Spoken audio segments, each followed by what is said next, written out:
Friends, நம்ம இன்னைக்கு millet dosa recipe தான் பார்க்க போகிறோம். இது பெரியவங்கலேருந்து சின்னவங்க வரைக்கும் அவ்வளோ சத்தான ரெசிபி. வாங்க எப்படி பார்க்கலாம். அதுக்கு ஒரு பெரிய கப் ஒரு சிறிய கப் எடுத்துக்கிறேன். பெரிய கப்பில் அரிசி எடுத்துக்கலாம், சின்ன கப்பில் மில்லட்ஸ் எடுத்துக்கலாம்.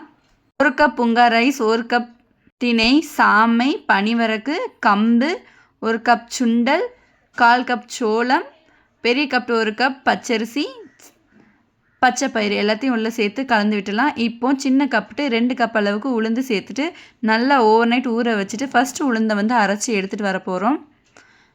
நல்லா தண்ணி தெளித்து அரைச்சி எடுத்துக்கோங்க. அப்படின்னா தான் நல்லா பொங்கி வரும். இந்த அளவுக்கு இருக்க கரெக்டாக இருக்குது. இப்போ அதே மாதிரி நம்ம தானியத்தையும் அரைச்சி எடுத்துக்கிடலாம். நல்லா தண்ணி தெளித்து நல்லா அரைச்சி எடுத்துக்கோங்க.